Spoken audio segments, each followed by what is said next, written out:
Oh my god, it's a fucking new map. Oh my. What the fuck?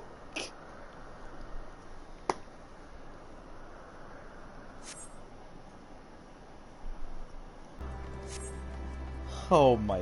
I just. My cheeks hurt from smiling. No, leave me alone. Stop it. I'm enjoying the sights.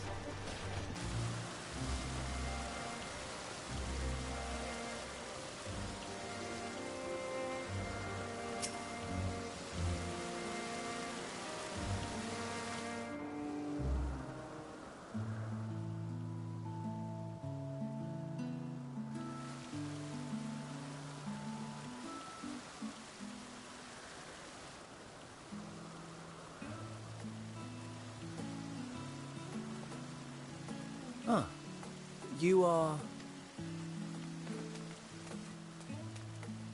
Oh. Different.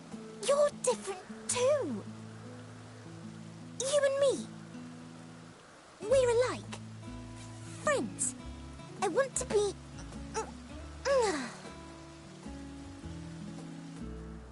Wait. Please. Wait.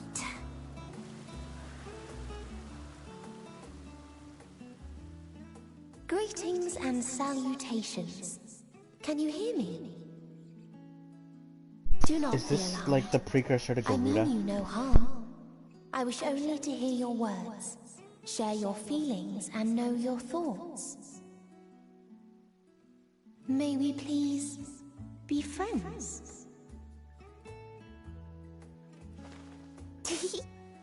May we please be friends?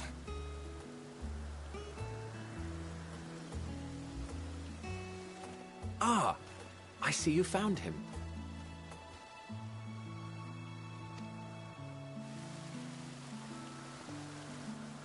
Hythlodaeus. It's been a while. Too long, I think. Too long indeed for close collaborators. On this blessed occasion, I bring not only myself, but others who long to speak with you.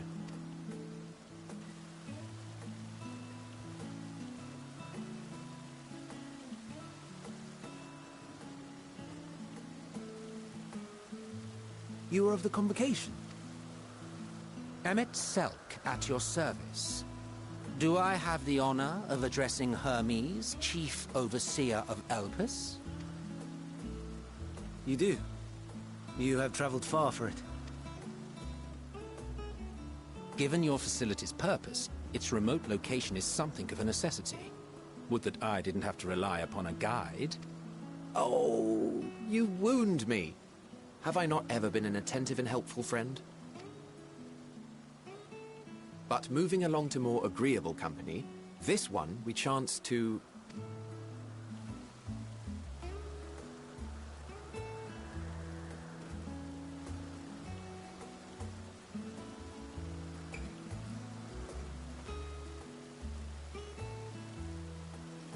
Well, you certainly have her attention. Is she one of yours, Hermes?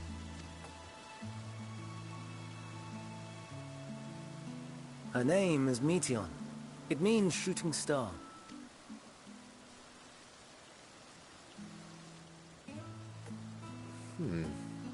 If I may make an observation, her ether is terribly thin. I fear she might dissipate at any moment. Nor do I believe you've made a submission to the Bureau. I would remember such a concept if you had. I haven't, as you say. I judged it too early. She's a pet project of mine, still undergoing preliminary testing.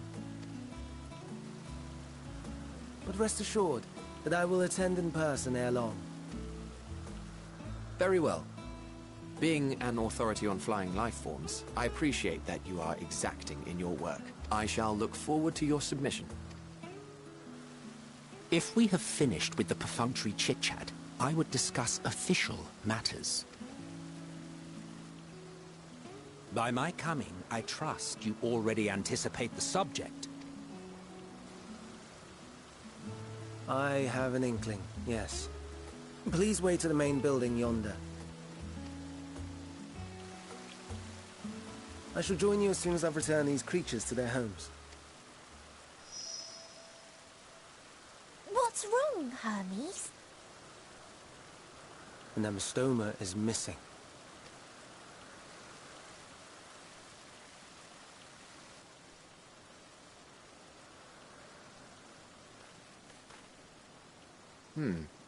I may have found it. A creature with the self-same ether as those there, nestled in the boughs of a tree outside the grounds.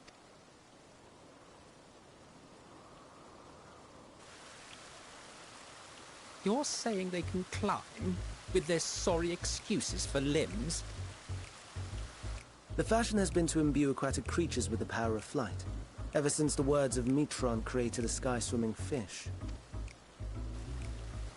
The Ambistomas too can fly, if only slightly, and they could conceivably climb a tree.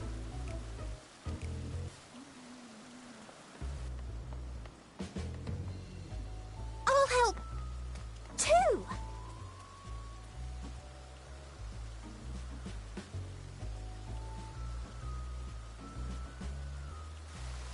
And what are we supposed to do with this lot?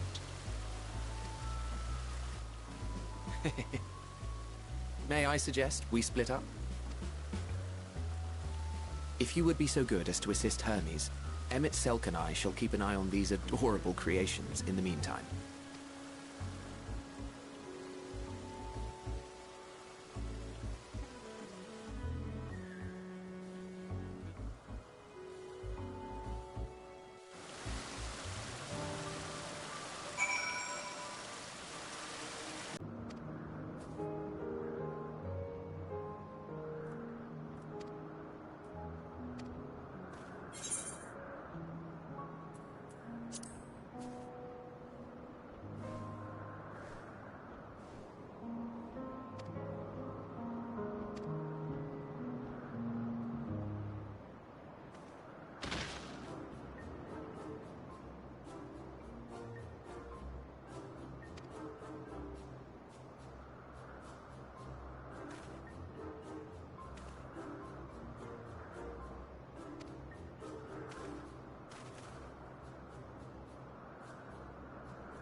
Back to what we were doing. What? Will I have to remove you by force?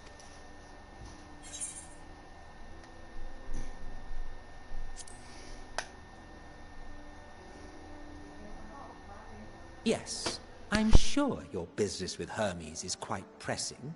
You may speak with him to your heart's content after ours is concluded.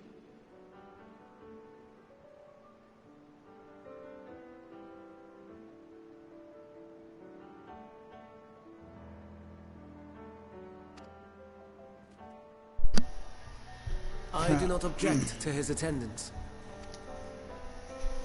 Hermes, this is highly irregular. Perhaps. But I believe he can be trusted. Meteion would not have taken to him so quickly otherwise. Moreover, the presence of a third party may help me to maintain composure. Thank you, Hermes. As you wish, then. Behave yourself. Do you hear?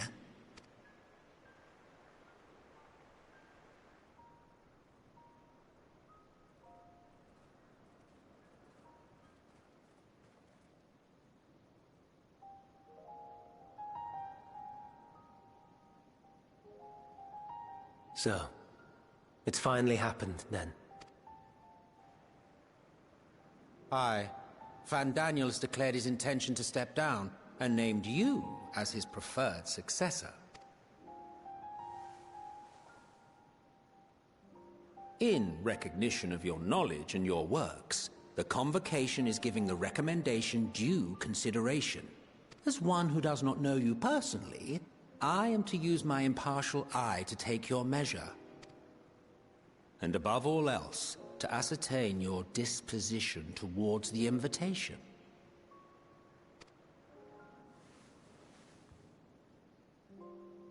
I understand that you and Van Daniel are close.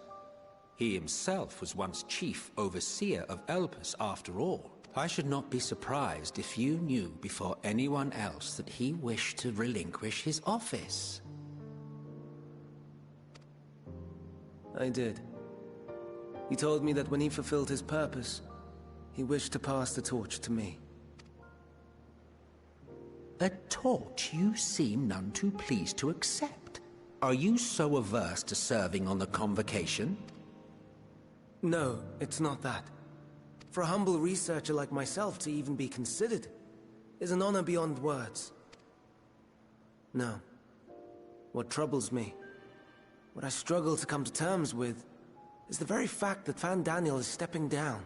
Does this not mean that he will return to the Star? What? Of his own volition, yes. Like so many others have before him. Return to the Star? Does that mean die? I think it does, Meteion. Well now, that's not a word I hear often. Is that what you say here in Elpis? Mankind is the life of Atheris. Each of us, a drop of blood flowing through its veins, bearing sustenance. In our finite time upon it, 'tis our duty to make it a better place, that all who call it home, now and in future, may abide in happiness. To that end, we have dedicated ourselves to the pursuit of enlightened creation. And by our efforts did we transform this once untamed wilderness into the peaceful paradise you enjoy today. To return to the Star whence we came is a privilege afforded to we who have so loved and nurtured it. A choice embraced by those who have lived their lives to the fullest, in service to our world. And when they depart upon this journey, it is beautiful, always. The 14 are no exception. 'Tis believed no occasion is more felicitous than the fulfillment of what our office becomes our lives, and to retire is to return, or so the majority of us hold. Some few have elected to eschew custom. Mayhap you feel Van Daniel's deeds do not warrant his return. Yet you should know his accomplishments as well as any. During his time, he conceived of countless outstanding concepts.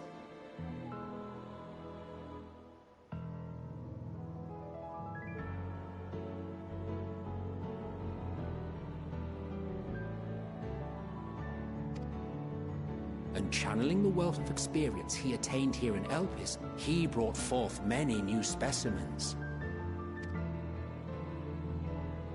I know of all this. I do.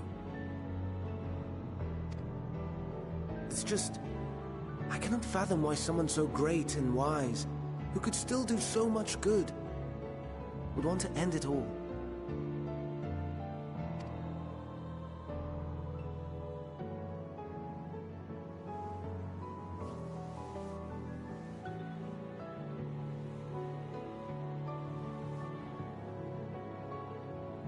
Oh no. I've made her upset. Forgive me. I know I requested your presence. Might I trouble you to take Meteon outside? A change of scenery would do her good.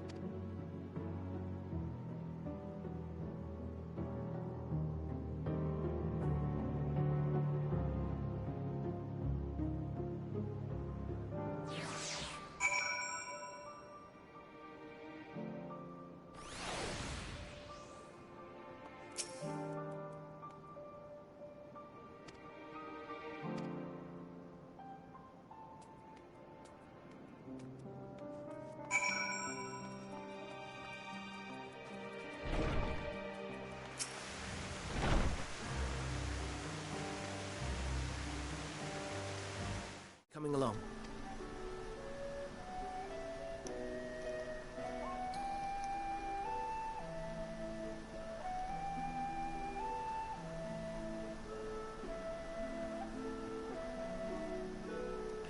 Hey!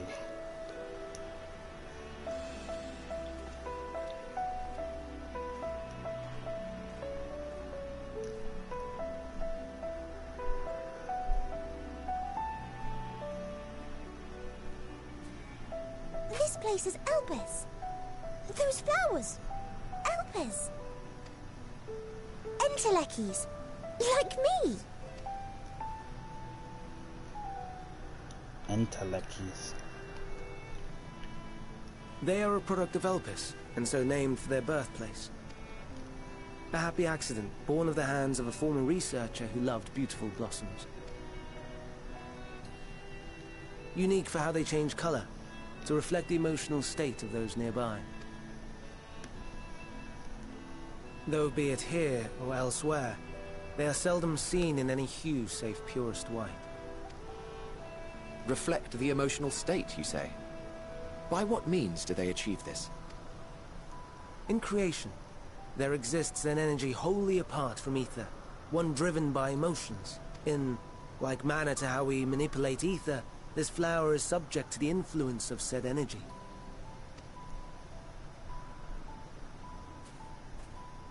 While it has no will of its own, it is sensitive to the prevailing emotion in the vicinity, and reacts by altering its color and vibrancy. She was right. Akasha? It is one of the unseen energies defined by Harnish alchemical theory. Though a gross oversimplification, some describe it as an essence influenced by feeling. Oh my god, she was right.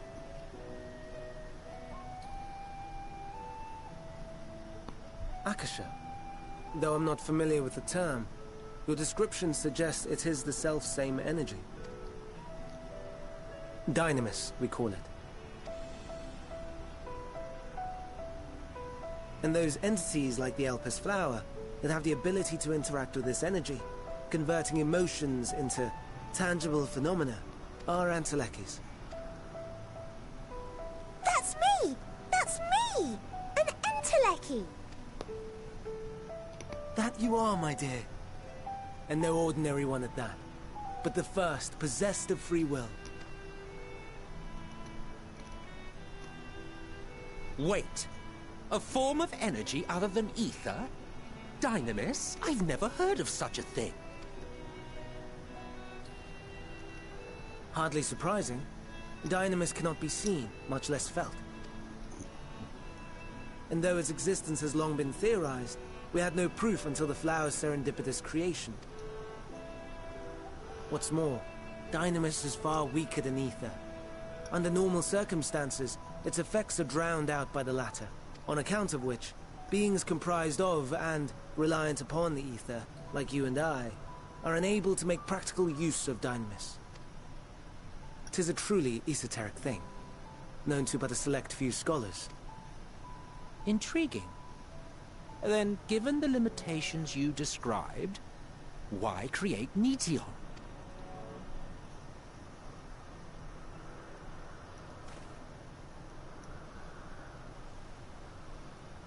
Our star, Aetheris, is especially rich in ether, so much so that its name is derived from it. However, when we consider all energy in existence here and in the vast space beyond, Dynamis may account for as much as 68.3%, the more abundant form by far. Were we able to control it, we could open the door to limitless possibilities. 'Tis not unlike a gently flowing stream, unable to break through the dam of ether barring its path. But if we could imbue this stream with the vigor of a raging river...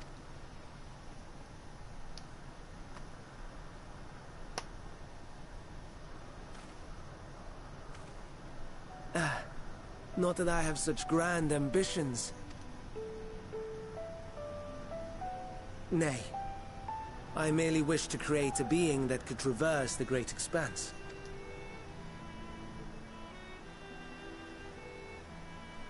The relative scarcity of ether beyond the bounds of this star was a concern. And so, I looked to another source of energy by necessity.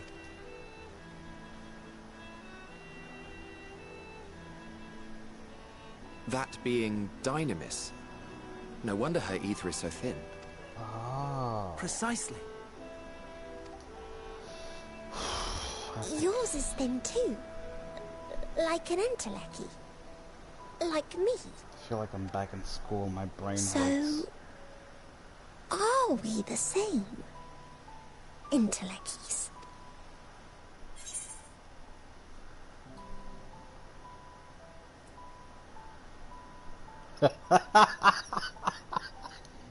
I want to.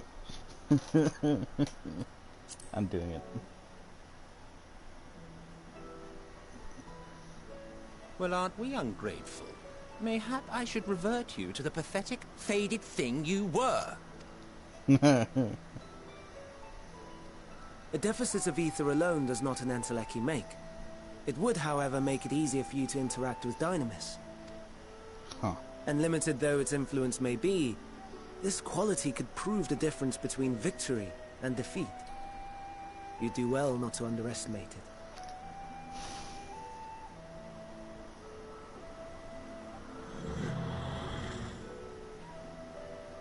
Oh dear. I'd forgotten about the poor fellow.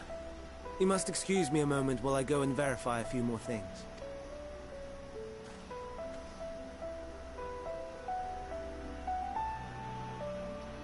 Bro, what the fuck? So much shit. Just bombarding my brain with new knowledge.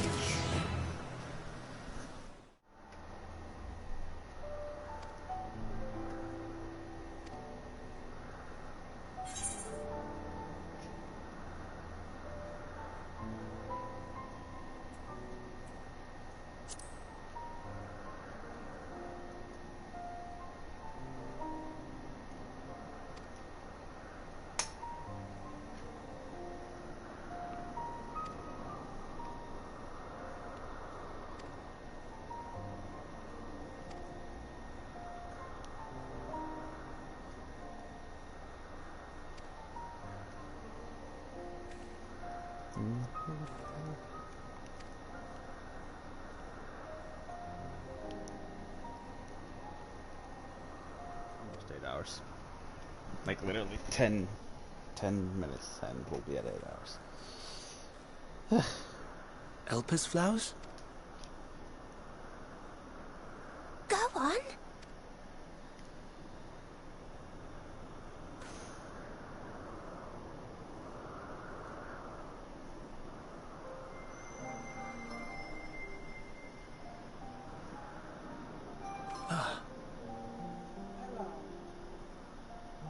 You're not the only one, Hermes. Others feel sad too. You're not alone. I see Meteion has shared much with you.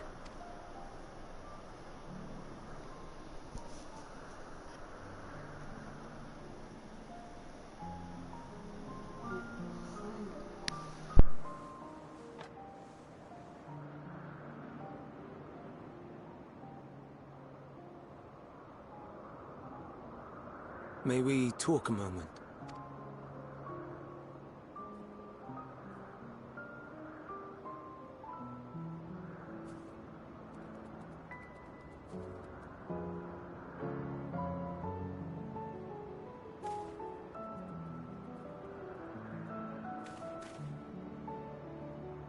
I do not think it wrong that we live for the star, that we strive to make it a better place.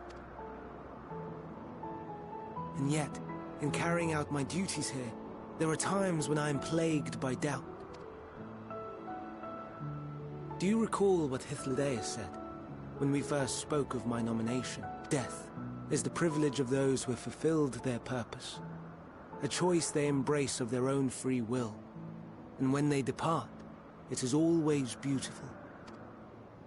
Perhaps it is, but only for man. Creations that he deems useless are discarded with nary a second thought. Some scarcely born into the world, afforded a handful of breaths before life and potential are abruptly extinguished. We make an effort to spare them the pain, but they sense what awaits. Rage and anguish and cower and fear, and it is not beautiful. Yet no one cares. No one. So fixated are we upon the duty that we do not pause to question the method. Pain and suffering, confusion and despair, writ plain in the eyes of those poor creatures. Yet no one sees. We turn a blind eye and carry on in blissful ignorance. Not amiss. And always, always the blossoms shine pure and white. A contradiction so blatant I could scream, want to scream. How can you all accept this aberration? Then I wonder, am I the aberration for thinking thus? And I am filled with dread. But now I know I'm not alone. Not the only one for whom the flowers weep. I won't ask what you thought as you kneeled beside the Elpis, or if you only did it at Meteion's insistence. Nevertheless, I thank you. To know that you too have experienced suffering is a comfort.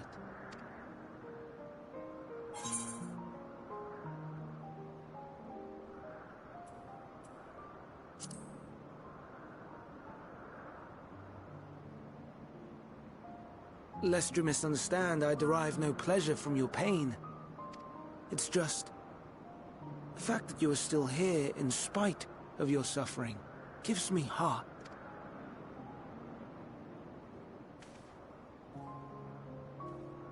The stars in the heavens. Know you what they are? Though it is too far to tell, each glittering light could be a world not unlike Aetheris. A world filled with life. So many stars, so many lives. For us, there may be no higher purpose than to live for our world. But what of the other living beings out there? What is it that gives their lives meaning? That drives them day after day after day? To pose that question to our undiscovered cousins, I created beings of Dynamis, who can traverse the vast emptiness between the stars. Meteion and her sisters. Sisters. She has a great many of them, and they have already departed on their journey, traveling to one star and then the next in search of life. As one might expect, exploration on such a grand scale is rife with difficulties, and thus far I've naught to show for it. but I have faith that we will make some manner of discovery ere long. And when we do, I should be glad to share our findings with you, in gratitude for your kindness.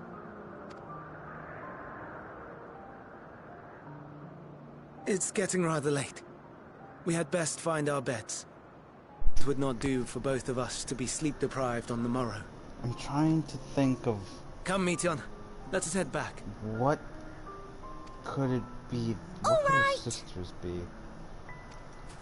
To our knowledge.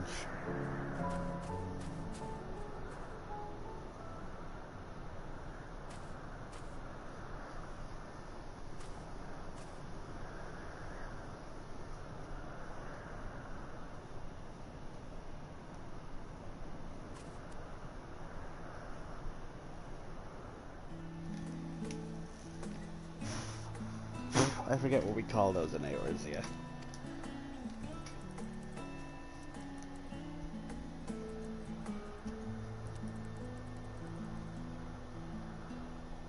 Oh. And what, pray tell, is that? Ah, that's a new species of shark. We approved the concept but a few days ago. Sharks are among the most popular sea creatures. Rare is the day when someone does not submit a new concept. At first, they were largely orthodox, consideration given to such things as size and environmental impact, and then a whimsical someone thought to bestow it with flight, another superior intelligence. And then the floodgates burst, concepts with multiple heads, or arms and legs, and so on and so forth. It was getting absurd. A part of me wanted to tell them to go away and find something else to create, but in the end I couldn't deny their passion. And here we are. So, it's literally just a way for people to make... Oh my god, so weird. It's a place for people to make fan-made shit. Got it. That was too close. Are you unharmed? Hello. Well now, if it isn't a pair of familiar faces. Vena. Benar, that we should meet you here.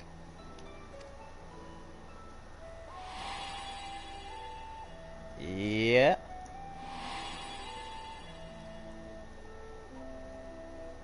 As I mentioned earlier, the better part of the convocation holds that when we retire is when we return to the star. Well, she is not among said majority. Even after stepping down, she carries on with her work. Venar is her name, and she is the previous Azem. Huh?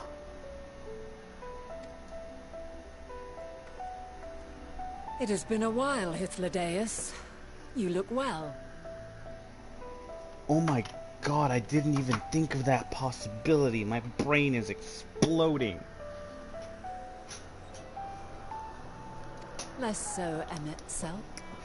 I dare say the lines upon your brow have both deepened and doubled in number. You are? Your eyes glow so brightly.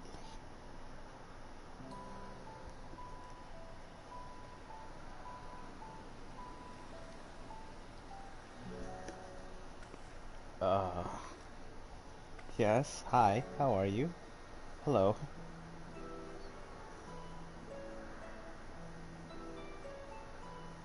I say, have you perchance come from the future? Please tell me she's joking. Please tell me she's joking. I do not believe we have ever met, yet I sense my magic upon you. Therefore, if I wove the enchantment, I could only have done so at a later point in time. Huh. What manner of magic is this, if I may ask? A traveler's ward, of course. It prevents the corruption of one's ether. Oh my god, that's right, because she's Heidelin's core. That's the blessing of light!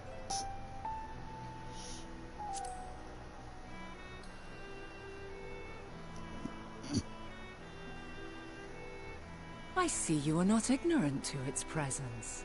And while there are many protective spells, the one you bear is unmistakably mine.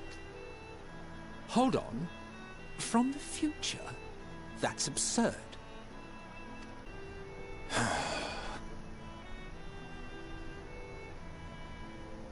If this is true, then you've been keeping quite the secret to yourself. Well, for good reason. As a representative of the Convocation, I will hear it all. Your identity, purpose, everything. Ah.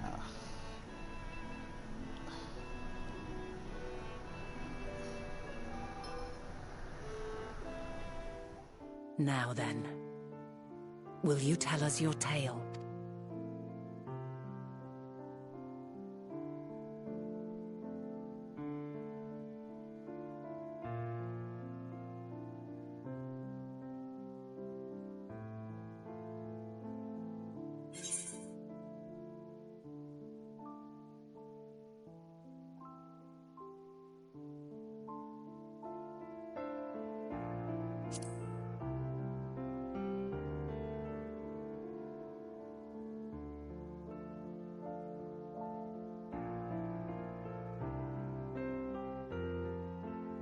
Why don't you start from the beginning?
Preposterous.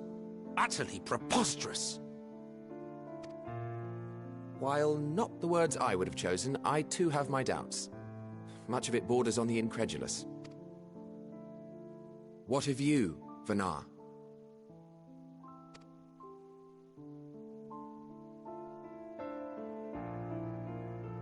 Not knowing the precise details of the first final days, it is difficult to determine the veracity of the tale. Supposing it is all true, I must ask myself why I would do what I did. Why would I feel I had no recourse but to oppose the 14 and create this Hydaelyn? Circumstances change, of course, but it would not have been an easy decision regardless. No, there must have been a reason. One compelling enough to force me to take such drastic measures. Then there is the Elpis flower, which I said would serve as a guide. That it's of import to your mission is plain, but your presence here leads me to believe that this place also holds significance. But what could it be? What are we meant to accomplish?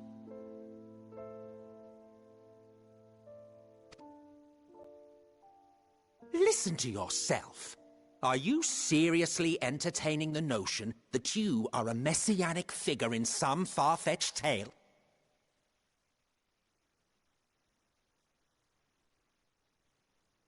Well, I will not. I refuse to accept that our world could be undone by some unforeseen calamity.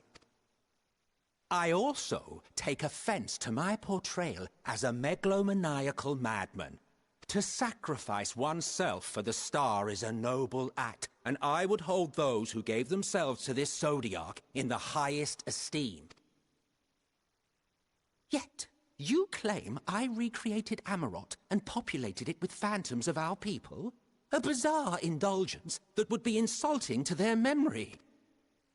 Worse still, I even invited you there. Literally invited my own downfall. Why would I do something so idiotic and inexplicable?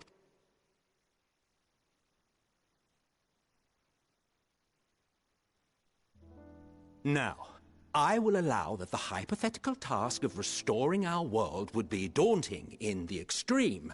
The thought of having to bear such a burden for 1,000 lives horrifies me. But I would never forsake my duty. I would never forsake my brethren.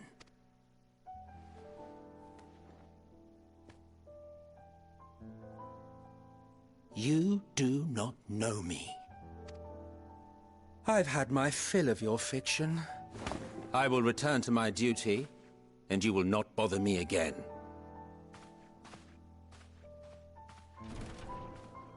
Emmett Selk, wait!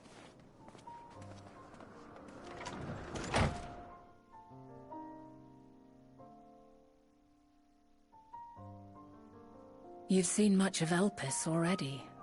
If you have any observations to share, I should like to hear them.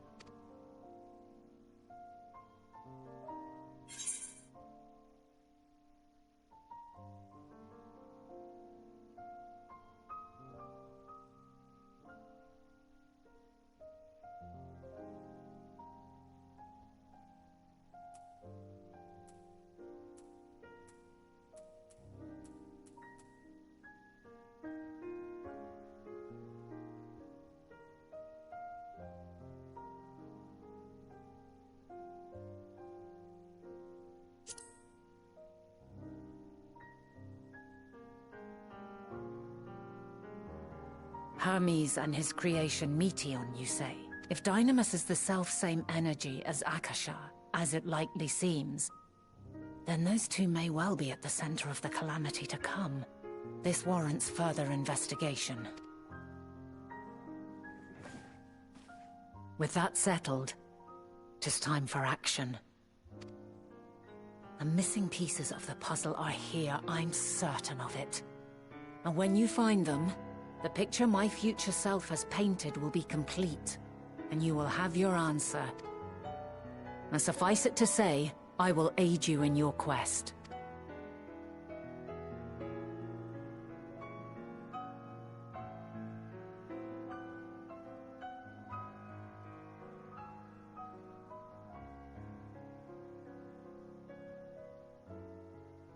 Have faith.